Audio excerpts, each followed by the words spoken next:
Hello everyone, आपके अपने YouTube channel commerce etc में ढेर सारा स्वागत है। आज इस छोटे से वीडियो के माध्यम से हम जानेंगे कि सहायक प्रोफेसर बनने के लिए यूजीसी का जो नया रेगुलेशन आया है, यूनिवर्सिटी ग्रांट कमीशन का जो नया नोटिफिकेशन आया है 2025 में, उसमें क्या क्या अहर्ता दी गई है। मिनिमम जो अहर्ता जो रहने वाली है, मिनिमम क्वालिफिकेशन रहने वाली है सहायक प्रोफेसर के लिए, यानी कि असिस्टेंट प्रोफेसर के लिए, उनको हम जानने की कोशिश करेंगे। कुछ दिन पहले बड़े बड़े अखबारों में और न्यूज़ चैनलों के माध्यम से हम लोग देख पाए और सुन पाए कि अब सहायक प्रोफेसर के लिए नहीं चाहिए नेट और पीएचडी की डिग्री।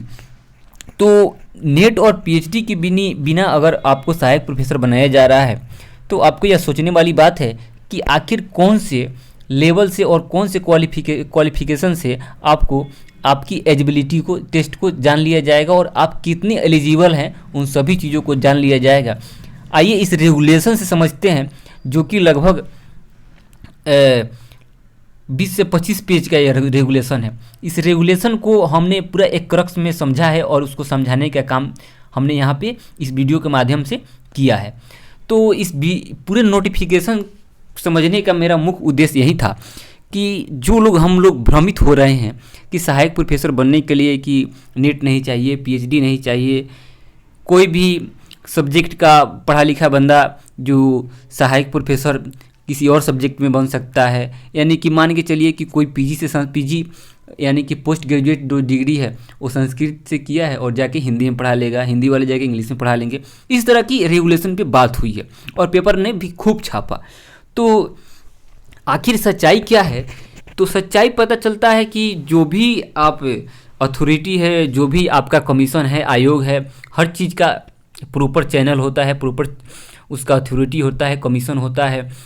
तो उसके द्वारा जो नोटिफिकेशन निकाले जाते हैं वही जो होता है मेन होता है, और उसी को एक जो अच्छे अभ्यर्थी होते हैं जिनको रूल रेगुलेशन पता करना रहता है, तो दुनिया भर की अफवाह की जो खबरें चलती है उससे अवॉइड करके वो ऑथेंटिक चीज़ों पे अपना काम करता है और उसको जानने और समझने का काम करता है। उसी श्रेणी में हम आज आप लोगों को यूजीसी ग्रांट कमीशन के द्वारा जो नोटिफिकेशन आई है आप यहाँ पे देख सकते हैं। आपको हम हाईलाइट करके यहाँ पे दिखा देते हैं कि हमने जो लिया है। यहाँ पे देखिए, यूनिवर्सिटी ग्रांट कमीशन नोटिफिकेशन 2000 कब का है, 2025 का। आज आप देख रहे हैं लगभग आपका वीडियो या शूट जो हो रहा है यह हो रहा है 12 जनवरी को।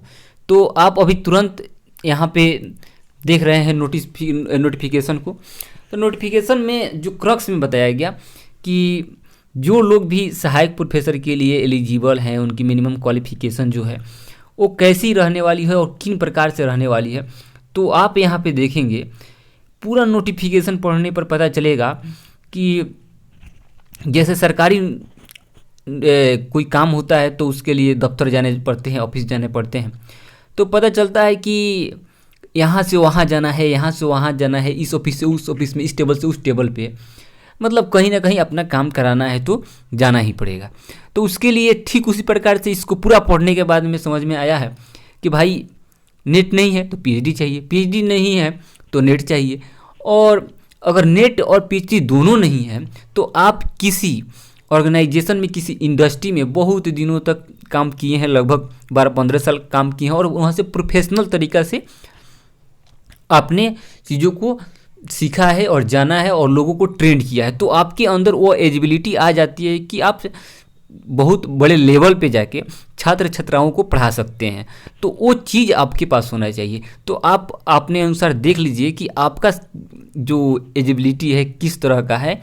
तो इसको हम देखिए, सामने यहाँ पे एक चीज़ आपको बता दूं कि यहाँ पे क्या लिखा है। लिखा है नेट क्या है कि NET means national eligibility test conducted to determine eligibility for the post of assistant professor in Indian higher education. तो यहाँ पे नेट का मतलब बताया गया है और पूरा यहाँ पे देखिए, आपको मतलब दिखा देता हूँ। इतना अगर आप पढ़ेंगे तब जाके चीज़ों को समझ में आएगा। लेकिन भाई साहब रुकिए, मैं आपको बहुत शॉर्ट में बता देता हूँ ताकि आपको आगे चल के किसी तरह का परेशानी ना हो और कोई ये नहीं कहे कि आप इस सब्जेक्ट में नहीं है तो इस सब्जेक्ट में फिलअप कर लीजिए, और एलिजिबिलिटी नहीं है तो इस एलिजिबिलिटी को पूरा कर लीजिए। तो उस सारी चीज़ें जो होती है, अफवाह जो होती है, उससे आप लोगों को दूर रहने की ज़रूरत है। और चलिए मैं इसको यहीं पे क्या करता हूँ, छोड़ता हूँ। बहुत सारे पेज हैं, इनको छोड़ता हूँ और आपको लेके चलता हूँ सबसे एक नंबर जो PDF का पेज है वहाँ पे, और वहाँ से आपको चीज़ों को लिख के समझा देता हूँ ताकि आपको किसी तरह की डाउट ना हो, कठिनाई ना हो समझने में, इन सभी चीज़ों को जानते हुए और आप समझ लेंगे। तो आपको मैं बता दूं कि सबसे पहले एक नंबर यहाँ दे देता हूँ और एक नंबर दे के समझा देता हूँ कि अगर आप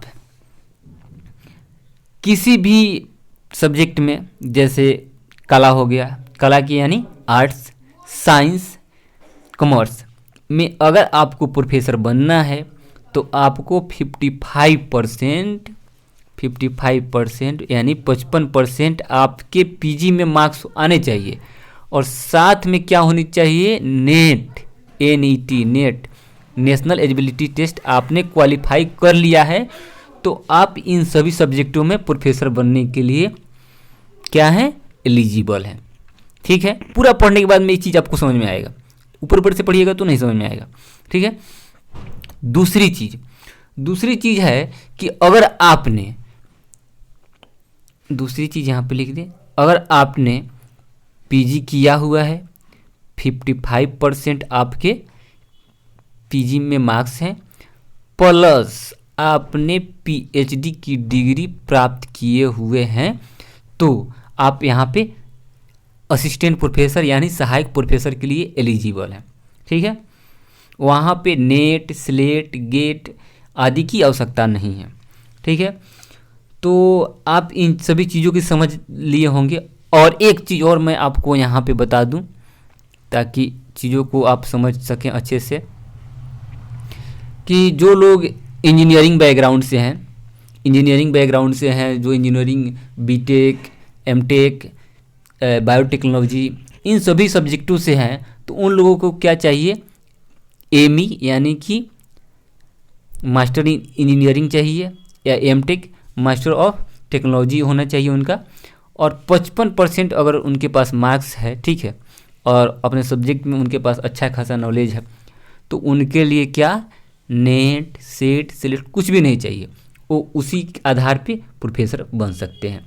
तो मैं आशा करता हूँ कि ये जो हमारे 3 पॉइंट बताए गए हैं, इनको आपने समझा होगा और इन्हीं से अपना कन्फ्यूज़न को दूर किया होगा, ताकि आगे चल के किसी प्रकार का आपको फिर से कन्फ्यूज़न पैदा ना हो।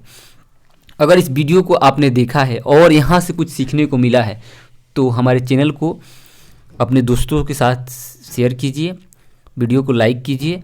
अगर नए हैं इस चैनल पे तो चैनल को सब्सक्राइब करना ना भूलें। मिलते हैं फिर किसी नए वीडियो में ज्ञान और विज्ञान के साथ, तब तक के लिए धन्यवाद।